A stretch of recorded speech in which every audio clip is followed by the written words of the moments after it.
Hello, मेरी चिट्ठी मिली।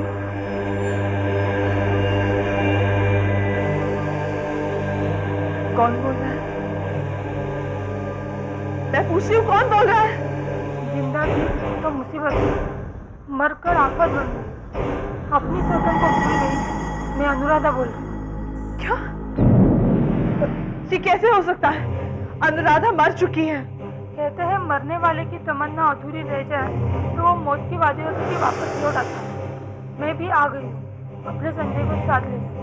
झूठ झूठ बोल रही हो तुम कोई धोखेबाज हो, मुझे डराना चाहती हो, लेकिन मैं कह देती हूँ मैं डरने वालों में से नहीं हूँ। सुना तुमने? मैं डरने वालों में से नहीं हूँ। तुम क्या जानो पति पत्नी का रिश्ता क्या होता है? मुझसे संजय को कोई नहीं छीन सकता। सुना तुमने? कोई नहीं छीन सकता।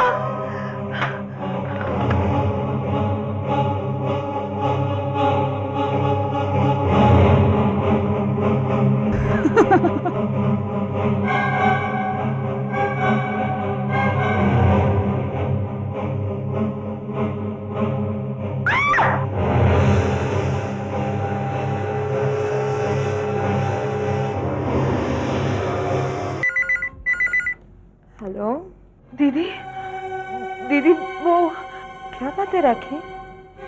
तबीयत तो ठीक है ना तुम्हारी? इतनी घबराई हुई क्यों हो? दीदी दीदी उसका फोन आया था दीदी। किसका? अनुराधा का। वो कह रही थी कि वो संजय को लेने आई है।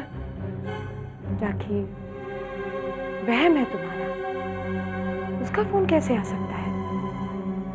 वो तो मर चुकी है। नहीं दीदी, मैं सच कह रही हूँ, उसी का फोन था।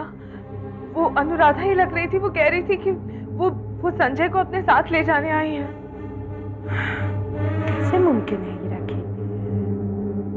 अरे मरने के बाद ये कैसे हो सकता है भला? नहीं दीदी, किसी ने दरवाजा भी खटखटाया था। मैंने बाहर जाकर देखा तो बाहर कोई नहीं था। बुरा सपना देखा होगा तुमने। नहीं दीदी, किसी ने दरवाजा खटखटाया।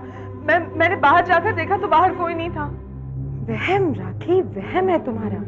कैसे मुमकिन है ये? उसका ख्याल अपने दिलो दिमाग से निकाल दो, वरना तुम्हें कभी शांति नहीं मिलेगी।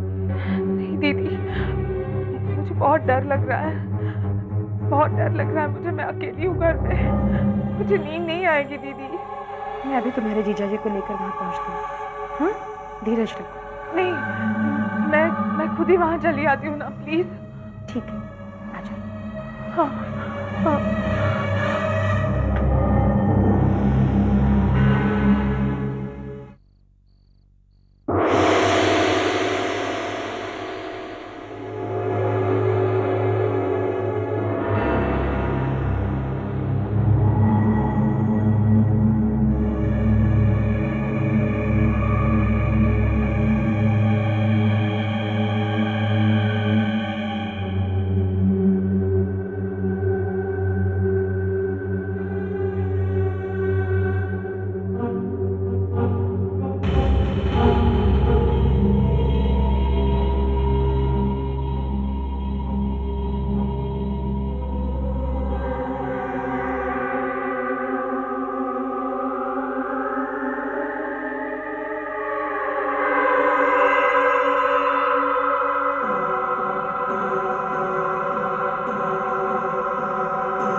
एक बात बताइए रेजानी साहब, आप संजय को कैसे जानते हैं? आप तो इस शहर के नंबर 1 क्रिमिनल लॉयर हैं, तो आपकी जान पहचान तो सिर्फ क्रिमिनल्स के साथ होती है।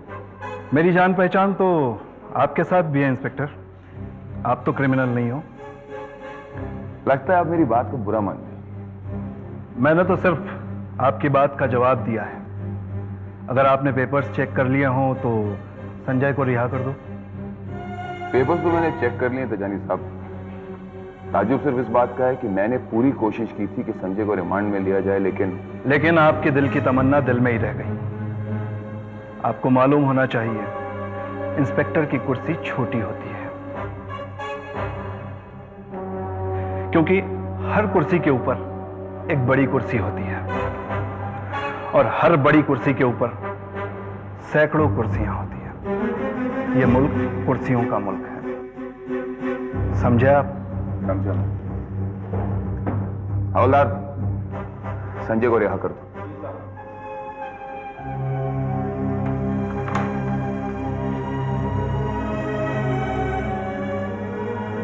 संजय,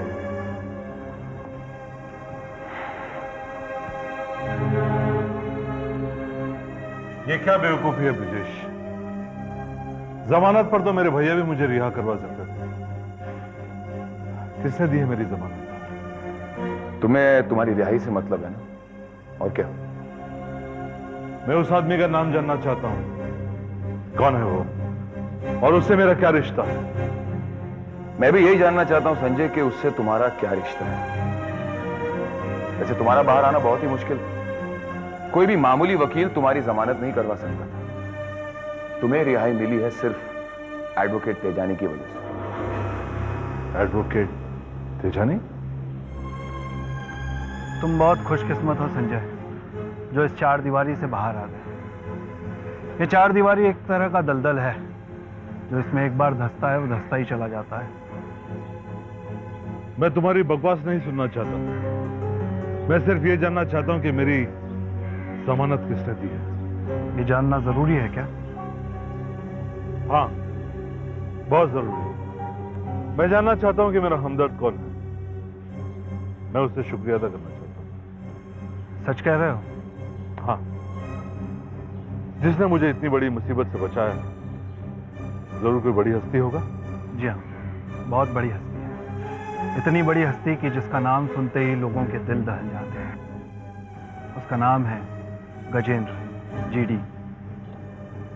जीडी गजेंद्र इस वक्त कहां होगा? अपने ऑफिस में। मेरी बात सुन शिवा,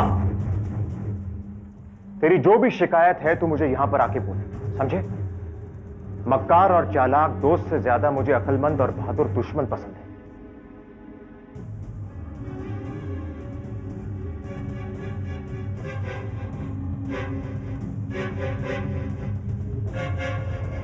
अरे हाँ भाई,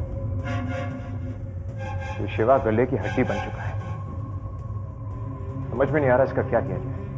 अरे तो टेंशन का बात क्या है भाई, आप उनको बोलो ना, लुढ़का देता उसको। नहीं नहीं आरिफ नहीं, उसने हमारे लिए बहुत काम किया, एक और चांस देना होगा। अरे भाई, चांस है ना गलती करने वाले को देते, गद्दार लोग को नहीं।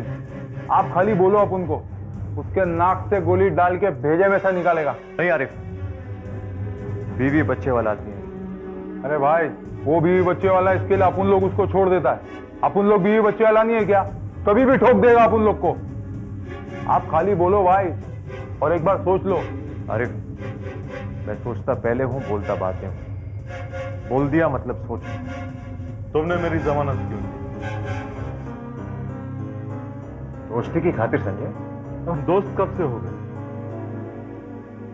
देखो संजय, तुम भले मुझे दोस्त नहीं मानते, मगर तुम मेरे लिए एक बहुत अच्छे दोस्त हो, इसलिए दे दी जमानत। मुझे तुम्हारी जमानत की जरूरत नहीं थी। ठीक है, जाओ फिर से अपने आप को गिरफ्तार करवा लो। देखते हैं कौन सा वकील तुम्हें बाहर निकलवाता है। मैं यहां तुम्हें चैलेंज करने नहीं आया हूं, बल्कि यह पूछने आया हूं कि तुम मुझ पे इतने मेहरबान क्यों हो गए? क्योंकि तुम एक बहुत अच्छे और शरीफ आदमी हो। तुम जैसे लोग कब से अच्छे और शरीफ लोगों की मदद करने लग गए हो? अरे तुम्हारी जात तो वो है जो एक निवाले के लिए किसी सामने वाले का पेट चीर दे। अरे एक बात सुन लो, मेरा और तुम्हारा कोई रिश्ता नहीं है, और आज के बाद अगर तुमने मुझ पर कोई भी एहसान जताने की कोशिश की ना, तो मुझसे बुरा कोई नहीं होगा।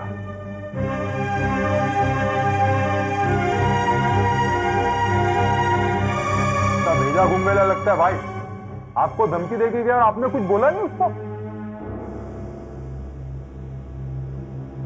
अरे इस दुनिया में दो रिश्ते होते हैं, एक दोस्ती का, एक दुश्मनी का।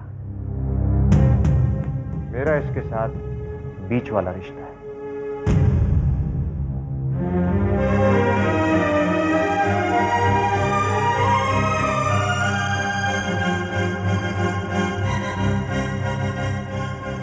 बीच वाला रिश्ता? ये कौन सा रिश्ता है यार?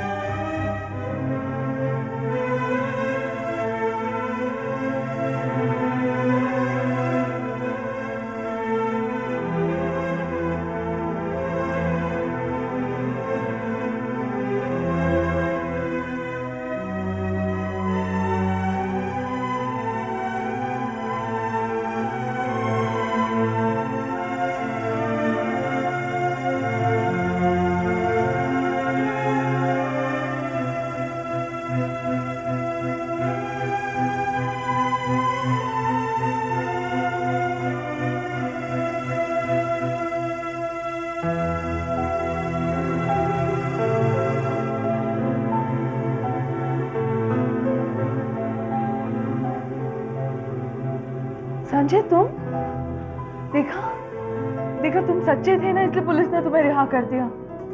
नहीं राखी, मैं जमानत पे रिहा हो गया। जब भैया तुम्हारी जमानत करना चाहते थे तो तुमने मना कर दिया था।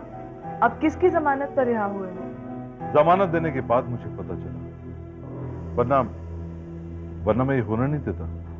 लेकिन जमानत की किसने? गजेंद्र ने। गजेंद्र ने? कमाल है, उसने तुम्हारी जमानत की। तुम्हें पता ना वो किस तरह का आदमी है। पुलिस की नजर उस पर है, मौका मिलते ही पुलिस उसे गिरफ्त में ले लेगी।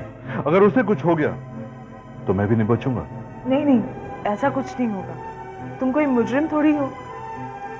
और फिर अब उस जमानत की कोई वैल्यू भी नहीं। अनुराधा जिंदा है।